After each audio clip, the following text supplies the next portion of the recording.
नमस्कार, आप देख रहे हैं एमपी न्यूज। मैं हूं निधि आपके साथ और स्वागत है आपका एमपी न्यूज के खास कार्यक्रम न्यूज रूम में, जहां कुछ खास खबरें हम आपके लिए लेकर आए हैं। और शुरुआत करेंगे न्यूज रूम की एक अच्छी खबर के साथ। गंदगी भारत छोड़ो मध्य प्रदेश अभियान में नगरीय निकायों में किए गए कार्यों के आधार पर रैंकिंग में इंदौर नगर निगम नंबर 1 पर बना रहा। एक और खिताब मिला है इंदौर को। इसकी घोषणा सोमवार को नगरीय विकास और आवास मंत्री भूपेंद्र सिंह ने करते हुए सोशल मीडिया पर अपनी खुशी जाहिर की और इंदौर को बधाई भी दी है। छोटे शहरों में देवास, पीथमपुर और राघवगढ़ अव्वल रहे, वहीं 5 लाख से अधिक जनसंख्या वाले निकायों में इंदौर ने बाजी मारी और इंदौर प्रथम पायदान पर रहा। तो एक और रिकॉर्ड मध्य प्रदेश की आर्थिक राजधानी इंदौर के नाम। बढ़ेंगे अगली अपडेट की तरफ, वो भी इंदौर शहर से। शहर कांग्रेस कमेटी का प्रतिनिधि मंडल सोमवार को रेसिडेंसी पर इंदौर कलेक्टर मनीष सिंह से मिला। कांग्रेस नेताओं ने यहां पर अनोखा प्रदर्शन किया। कांग्रेस नेताओं ने सांवेर विधानसभा की वोटर लिस्ट में गड़बड़ी को लेकर अपनी आपत्ति दर्ज कराई। विरोध स्वरूप सभी कांग्रेस नेता वोटर लिस्ट का बैनर अपने गले में टांग कर कलेक्टर से मिलने पहुंचे और कलेक्टर को ज्ञापन भी सौंपा। शहर कांग्रेस अध्यक्ष विनय बाकलीवाल ने कहा कि सांवेर विधानसभा में ज्यादातर वार्डों में वोटर लिस्ट में त्रुटियां हैं और चुनाव से पहले उन सभी त्रुटियों को दूर किया जाना चाहिए। ये बेहद जरूरी है और यही मांग शहर कांग्रेस की तरफ से रखी गई है। कलेक्टर ने आपत्तियों के उचित निराकरण का आश्वासन दिया है और कहा है कि जिन बीएलओ अधिकारियों ने ये त्रुटियां की है वोटर लिस्ट में, उन पर भी उचित कार्रवाई जरूर की जाएगी, क्योंकि उपचुनाव आने वाले हैं और इस लिहाज से वोटर लिस्ट भी परफेक्ट होना जरूरी है। इनमें अगर त्रुटियां हैं तो गड़बड़ी आगे जाकर जरूर होगी। तो फिलहाल कांग्रेस का यहां पर प्रोटेस्ट लगातार जारी है और जो मांग की जा रही है, तो कलेक्टर ने भी आश्वासन दिया है कि वे इसकी जांच पड़ताल करेंगे और उचित कार्रवाई भी करेंगे। बढ़ेंगे अगली अपडेट की तरफ। महापौर का चुनाव अब जनता ही करेगी। इस संबंध में अधिनियम में जरूरी संशोधन कर अध्यादेश भी जारी कर दिया गया है। दरअसल पूर्ववर्ती कांग्रेस सरकार जो थी, उसने प्रत्यक्ष प्रणाली से नगर निगम के महापौर और नगर पालिका व नगर परिषद में अध्यक्ष चुनने का फैसला लिया था। लेकिन अब जबकि भाजपा की सरकार है, शिवराज सरकार है, तो शिवराज सरकार ने पूर्व की कांग्रेस सरकार के इस फैसले को पलट दिया है और इसके साथ ही एक और यहाँ पर फैसला लिया है कि निकाय का जो वार्डों का जो परिसीमन होता है, वो चुनाव के 2 महीने के बजाय 6 महीने के पहले करने का भी जो अधिनियम में संशोधन किया गया है। पहले जो 2 महीने की समय सीमा थी, उसे बढ़ाकर अब 6 महीने कर दिया गया है। तो कुछ फैसले जो पहले कांग्रेस सरकार ने लिए थे, अब की शिवराज सरकार ने उस फैसले को पलट दिया है। तो अब महापौर का चुनाव जनता ही करेगी। अगली अपडेट, विधानसभा चुनाव के लिए गठित भाजपा की चुनाव प्रबंधन समिति की बैठक जो है वो सोमवार को प्रदेश कार्यालय में आयोजित की गई। इस बैठक में पिछले कार्यों की समीक्षा भी की गई और आगामी कार्यक्रमों की रूपरेखा भी तैयार की गई। समिति के संयोजक और नगरीय प्रशासन और विकास मंत्री भूपेंद्र सिंह ने मीडिया से चर्चा में कहा कि राष्ट्रपिता महात्मा गांधी की जयंती यानी 2 अक्टूबर की बात की जा रही है, तो इस दिन उपचुनाव वाले सभी 127 मंडल जो हैं वहां पर सम्मेलन का आयोजन किया जाएगा। सीधे तौर पर ये उपचुनाव की तैयारी है।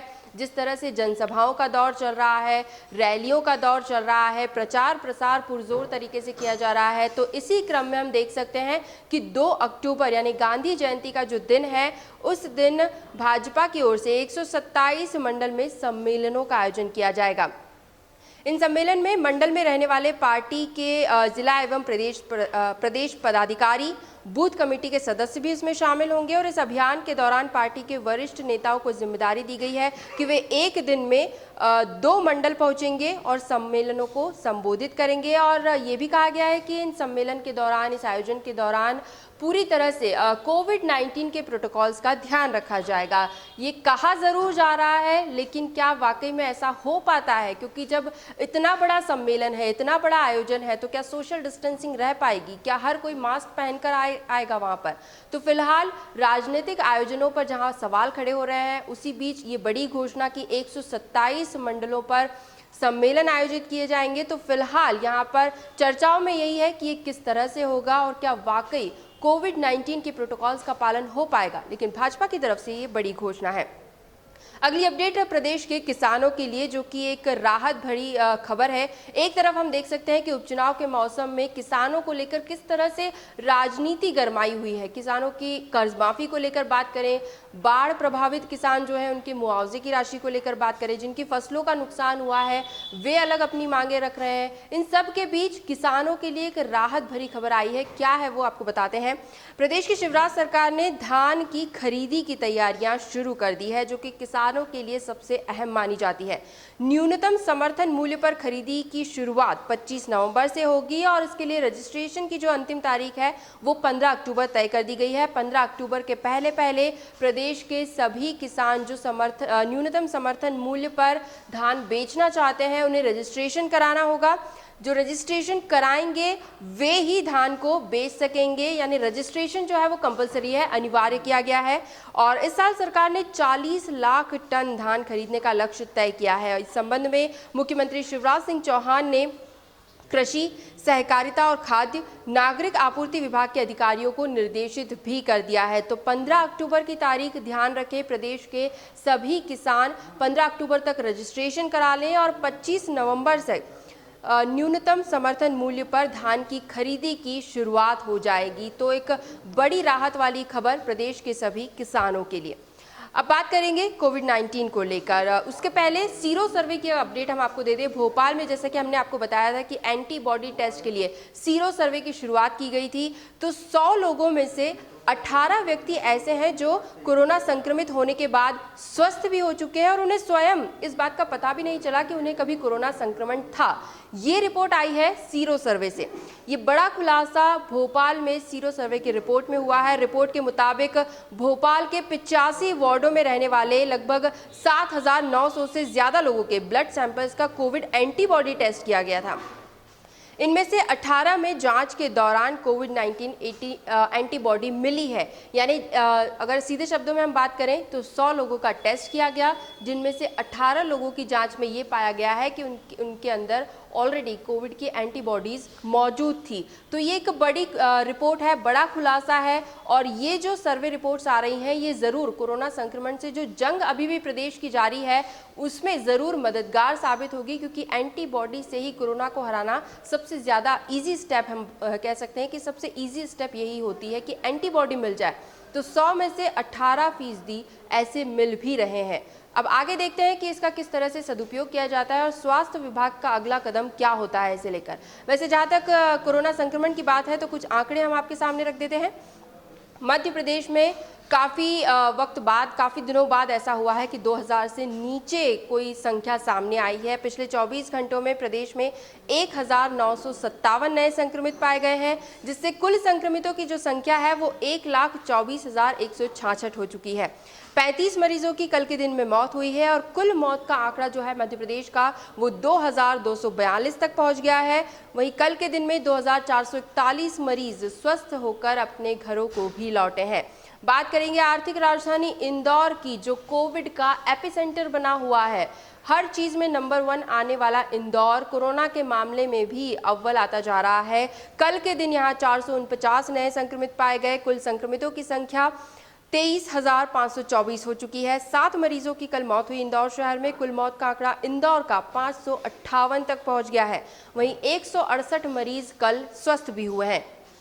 इसी तरह राजधानी भोपाल में 199, तो जबलपुर में 195 नए संक्रमित मिले। ग्वालियर भी जो कह रहे थे हम कि नया हॉटस्पॉट बनता जा रहा है, वहां पर भी 87 नए मरीज मिले हैं और 3 मरीजों की मौत हुई है। ग्वालियर में आपको बता दें 11,234 अब तक कुल संक्रमित हो चुके हैं।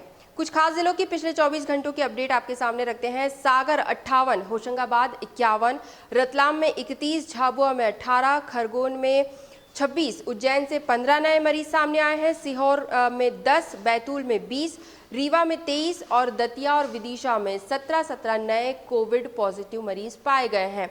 तो संक्रमण जो है वो अभी भी फैल रहा है और रफ्तार अभी भी हम कह सकते हैं कि धीमी नहीं हुई है। आंकड़े ऊपर नीचे होते रहते हैं, लेकिन उनकी वजह अलग होती है। कभी सैंपल्स जो होते हैं वो कम ज़्यादा होते हैं, लेकिन संक्रमण अभी भी अपनी पूरी रफ्तार पर है। और अब जबकि हम कह सकते हैं कि धर्मस्थल भी खुल चुके हैं। अभी तक मॉल्स की बात की जा रही थी, बाज़ारों की बात की जा रही थी, लेकिन अब पूरी तरह से धर्मस्थलों को खोल दिया गया है।